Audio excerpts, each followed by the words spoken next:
Good evening, everybody. Thanks for taking the time to join us this evening at CCM Recruitment International. Tonight we're going to be talking about living the lifestyle and the social aspects of living and working in Saudi Arabia and the UAE.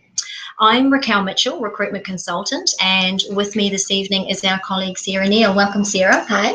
Sarah, you're actually one of the newest members to our team. You've been with us for about 4 or 5 months now. Would you like to tell us just a little bit about your background before you joined us at CCM? Certainly. So I have a nursing background from quite a few different areas, but specialised in neonatal intensive care and women's health. I've lived and worked across Australia and internationally, so it just made sense to come over into CCM and be part of the recruitment team. Terrific. Great. So as Sarah and I talk you through the topics for this evening, please feel free to message us in with your questions. The whole purpose of this evening is to give you a really good idea about the lifestyle and the social life in the Middle East, to help you decide whether it's possibly something that you'd like to enter into and to apply to come and work over there. So Sarah, would you like to start us off telling us a little bit about how the housing and the accommodation is in the UAE? Sure. So UAE offers staff nurses or registered nurses accommodation as part of your package. So you'd be entitled to usually a shared apartment, which is shared with the same person of the same gender. The apartment blocks themselves are just like apartment blocks in Australia or New Zealand in the fact that they are owned by a company and the hospital leases the apartments.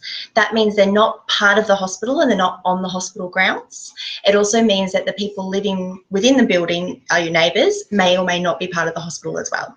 So it gives you a bit of a mix and you're not just isolated in the one place. It also means in the UAE that the apartment blocks are mixed gender, so you'll have males and females living in the same apartment block. They have lots of great facilities, swimming pools, gyms, courtyards, barbecues, all those sorts of things that you would have at home and things to make your stay more comfortable. Terrific. And in Saudi Arabia, males and females are housed separately. The accommodation for the registered nurses is all shared. Generally speaking, most of the apartments over there are 2-bedroom apartments, but some of the hospitals do have 3- and 4-bedroom apartments as well. The accommodation is fully furnished, so you have, usually in the bedroom, you'd have like a double bed, you've got your wardrobe, your drawers, a desk to do your work at. The kitchens are fully kitted out with, the crockery, knives, forks, pots, pans. The living room areas, they've got the TV, the couch, the dining room table. So literally all you really need to do is bring your suitcase and your clothes. Everything else is provided by the hospital. The housing in Saudi Arabia is generally either on the same campus as the hospital. Some of the housing is off campus, which is usually around half an hour's drive from the hospital, and the hospital does provide free transport to and from work if that's the case. A lot of people say to us that they are a little bit anxious about sharing with somebody when they go overseas, aren't they, Sarah? So that's usually something that's on people's minds. They're going to be going overseas and then living with a complete stranger, which is completely understandable. There is a process to the hospital allocating where you're going to be housed. They will be considering things like whether you're a smoker or a non-smoker, your age and your background as well. They'll try and match you up with somebody of a similar background and age and definitely your smoking status. Look, it's actually surprising that 99.9% of the time the hospital does a great job in matching out the nurses with flatmates, and it's usually with somebody that you probably wouldn't seek out yourself, but you end up living with somebody and that's a new friendship that you make outside your own friendship circle. Look, certainly the hospitals don't get it right all the time. There is that 1%, where they don't get it right, and if that's the case for you when you go over there, they do have a dedicated housing team at each of the hospitals that will look after you and arrange for you to be moved if you're just not compatible with the flatmate that they've allocated you to. So there's a process for that. You put in an application form and the hospital will help you to move. I mean, housing is one of our biggest priorities, and it's one of the hospital's biggest priorities. We know that if you're not happy in your housing when you get over there, everything else is not going to fall into place until that gets sorted. So usually it works out pretty well. Yeah, definitely. Yeah. So in terms of, like Raquel was saying, there is accommodation sometimes that isn't on the hospital grounds, particularly in the United Arab Emirates. In those cases, the hospitals do provide transport. Most hospitals provide a shuttle bus service, so they'll have it set up for your shift time so that you can get to and from work, and that's all part of your package free of charge. For those that are living in the UAE, transport, other options outside of work, or if you wanted, you can drive yourself, both men and women driving UAE. You can lease cars, you can hire cars, you can buy cars outright as well. We're actually finding that a lot of our nurses are taking up long-term leases in the United Arab Emirates, and for really reasonable prices. For about $400 a month, people are getting brand new cars to use throughout their contract. Prices do range a little bit higher for people that are looking for four-wheel drive, especially if you're into outback driving and all the desert dunes and all those sort of activities, up to about $800. So you can definitely get a good bargain in terms of driving. It's the same sort of process as when you go overseas. You'd need a current license in the country you're in, and then there's a process to go through of changing that over into an Arabic or to a UAE license. It's all very achievable, and you're more than welcome to do it. For those that don't like driving overseas, and personally I didn't, I was happy not to drive for a little while. Taxis are really, really cheap in the United Arab Emirates. Most people tend to find a private driver, so they would get that person's number and call that person all the time for their trips in and out of the city or to the malls and everywhere that you want to go to. You build up a little relationship, and then you've got that one person you contact in all the time. So that's definitely an achievable option as well. And in Saudi Arabia, ladies, we're not permitted to drive in Saudi Arabia, but look, I personally found that was a blessing in disguise. The driving is a little bit hairy in Saudi Arabia, so it can be quite nice just to take a break from the driving for a year or two, depending on how long you're over there for. As Sarah mentioned, taxis are the biggest option basically in Saudi Arabia. The hospitals have an excellent taxi service that they provide for the nurses. All you have to do is just pick up the phone, whether you're in your apartment or in the hospital complex, and just call the taxi. They'll come and collect you. The taxis are all air conditioned. They speak really good English. They know everywhere that you want to go in the city, and they'll take you straight there, and they can even come back and collect you later on as well if you're just going out for shopping or for dinner or something like that. In Saudi Arabia, as Sarah mentioned, it's popular for people to choose to have one particular driver, and you'll swap mobile numbers, and he'll be the person that comes to collect you and drop you off.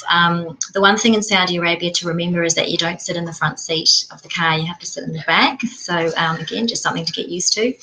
The other option for transport in Saudi Arabia, the hospitals do provide free shuttle buses for the nurses to go to and from the mainstream supermarkets and shopping malls. So again, that's another option. Makes it a little bit easier. In terms of, we get lots of questions about weather and what it's going to be like. Depending on where you're from in Australia and New Zealand, you might be used to the heat. Other places, maybe not so much. It can be a little bit of a challenge to get used to that, especially if you're from colder parts.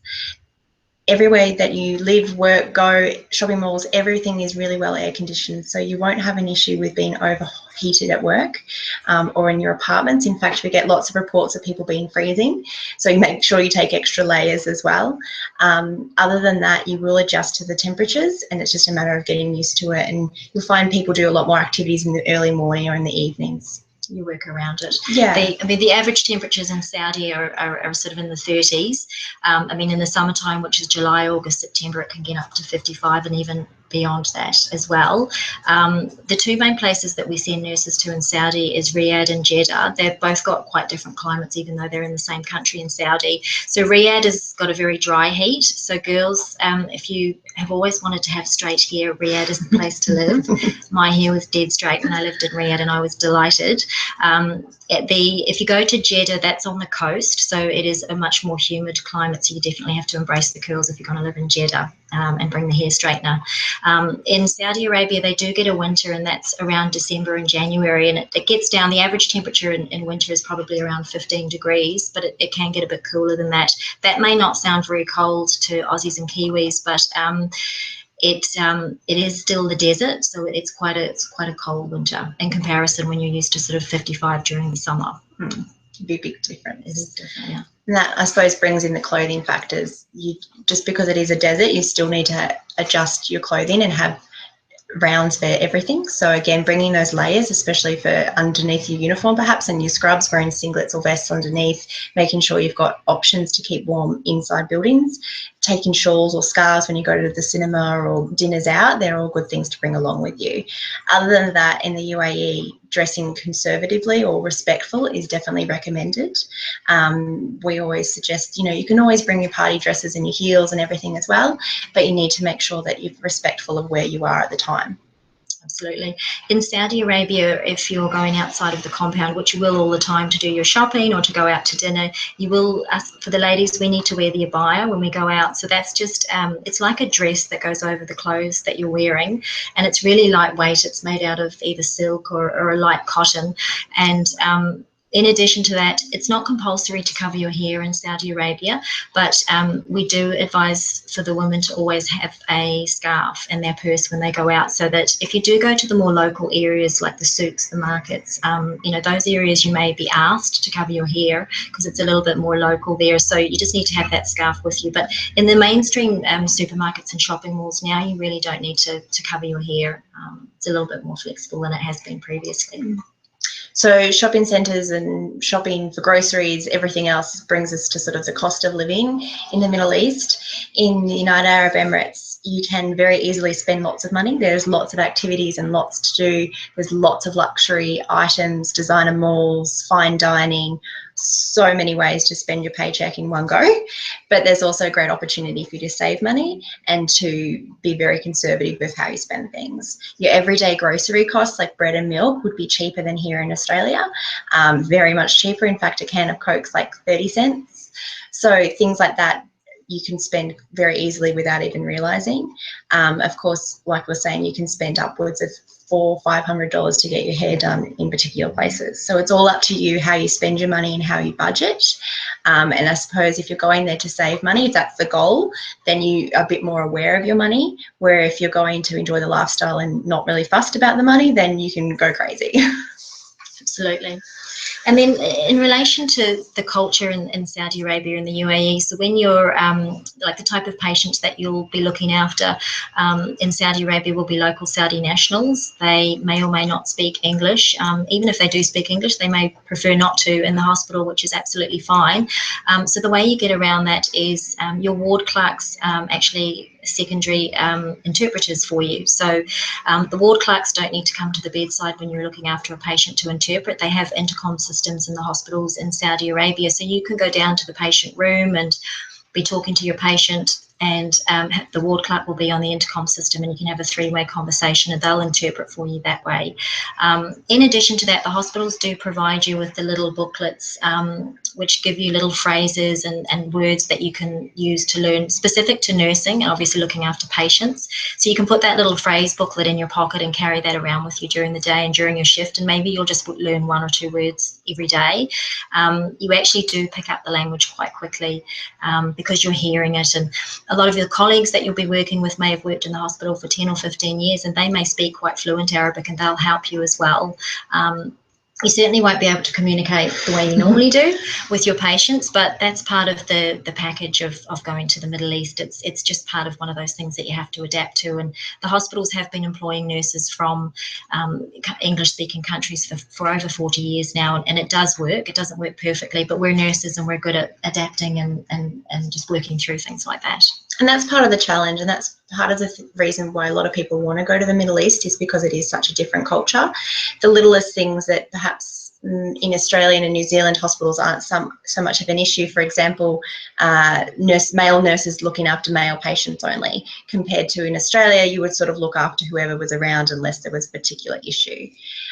There are just some of the changes that you get used to, and it's a little bit different, and it's part of the challenge and the exciting thing of going to a new hospital in a new country. And for example, they do have the prayer times as well in Saudi Arabia and the UAE. In particular in Saudi, the prayer times will be 5 times a day. So they start when the sun rises, and then the last prayer is when the sun sets. So in the hospitals, they do have prayer rooms, so people can go to the prayer room to pray. And in addition to that, in the patient rooms, they actually have an arrow that points towards Mecca. So if you have a patient that you're looking after and they're wanting to pray during prayer time, you can help point them in the right direction, which is great. Obviously, during the work, if you're doing a 12-hour work a shift at work and it's prayer time and you're in the middle of a recess or something like that, obviously it's not going to be practical for your colleague to pop off and pray. But, later on in the day when it's less busy, they may come up to you and just let you know that they're going off to pray.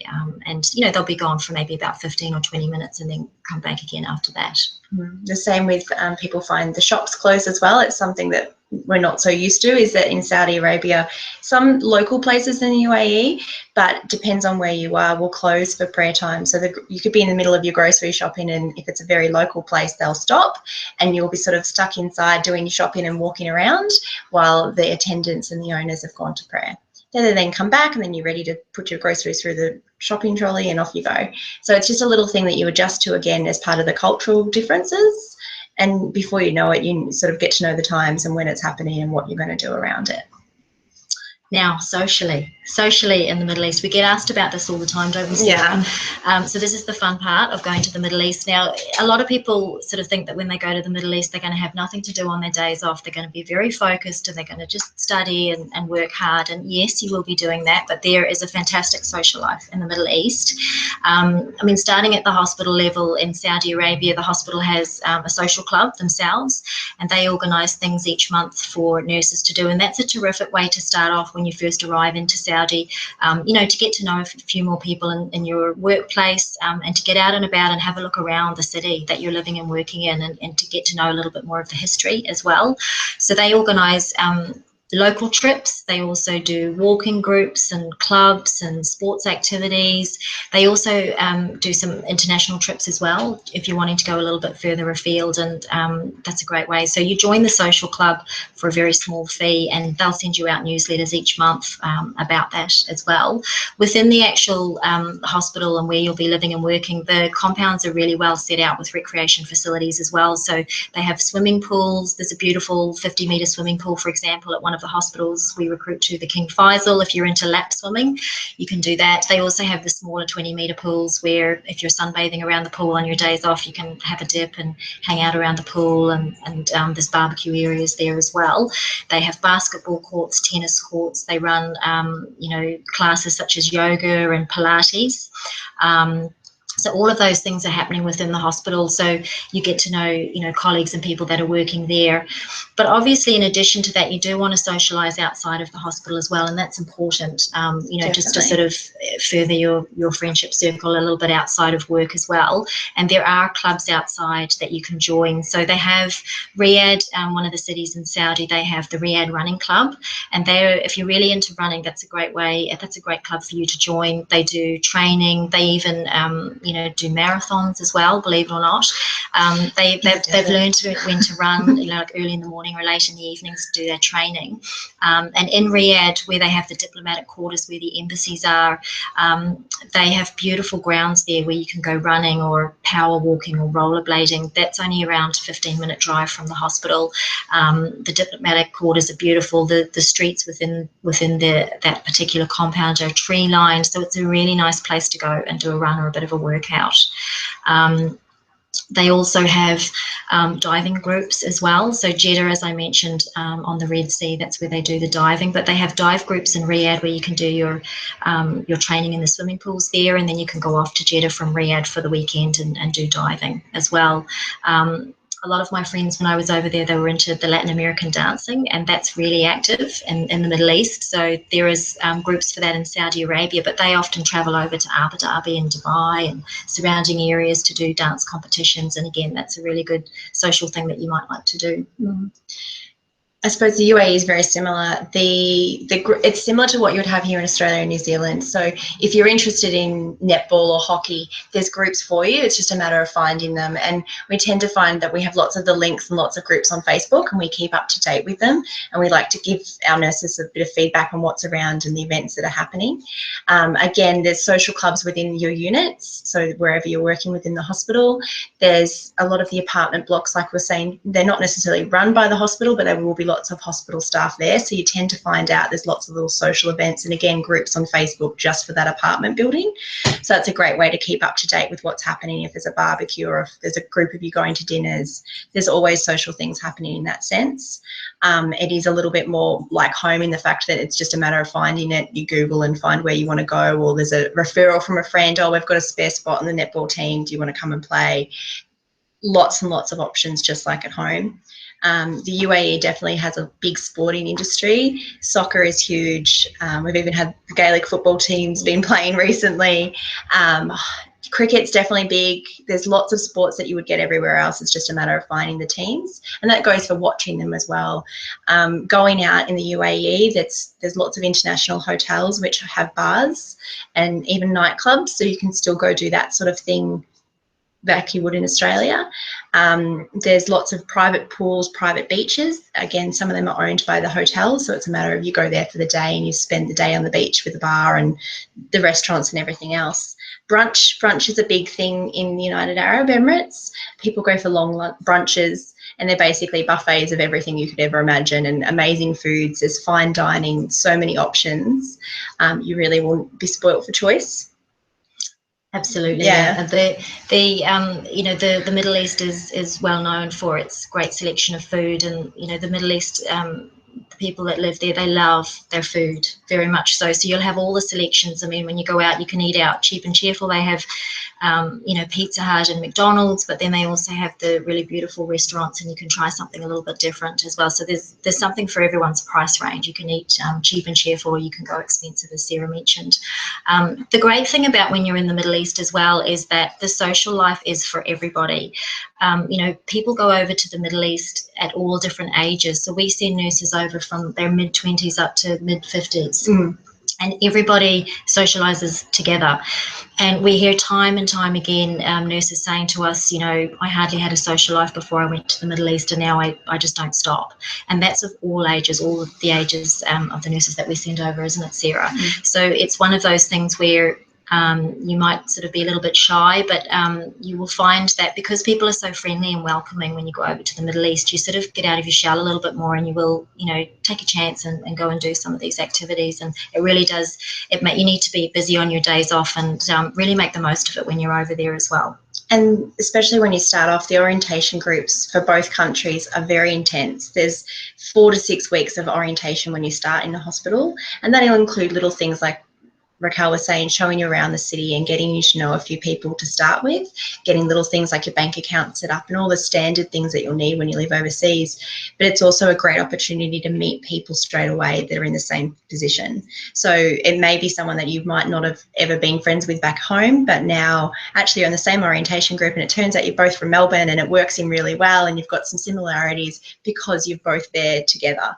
It's a great way to meet new people, and you'll be making lifelong friends before you know it, people that you never otherwise would have come across. And I'm sure you still have the same, Raquel, friends that you see from years and years ago have been overseas, and it's that catch up, and that's the bond that you have together. You both went to a country that you've never been to before, and it is different living away from home. It's great to have that social network for you. Absolutely, and we will connect you with nurses that are going to be going over to the same hospital as you if you decide to take a job and go over there. So, we'll provide you with the contact details of the other nurses going over, and we can also connect you with nurses that are already there as well, perhaps in the same department that you'll be going to. So you can send them an email and let them know you'll be joining soon, and they'll often reach out to you and meet you for a coffee once you get there, or take you out, shopping and show you around a little bit.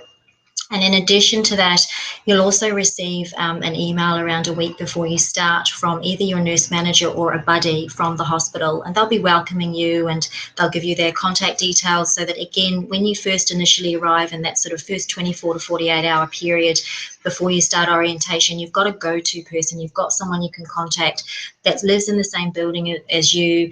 They can take you out shopping or get you a few bits and pieces that you might need initially, and it's really good. It's a really supportive environment when you first arrive over.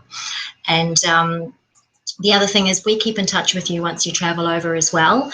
We'll obviously make sure that you've arrived over safely, and then in addition to that, we keep in touch with you across the months. We see how your orientation's going, and you can let us know some tips and things of, the next lot of nurses coming over. We like to have tips from the nurses, of extra information that we can pass on. So everything that Sarah and I have been talking about this evening has been gathered up over the years that we've been sending nurses over to the Middle East, and they've been telling us, look, when you send the next nurses over, this is good for them to know. They need to pack this, they need to bring that. So, we keep in touch with you, and you keep in touch with us as well. So you'll have that support from CCM, when you're over there, and it's really up to you how much or how little you'd like us to stay in contact with you as well. Yeah, definitely.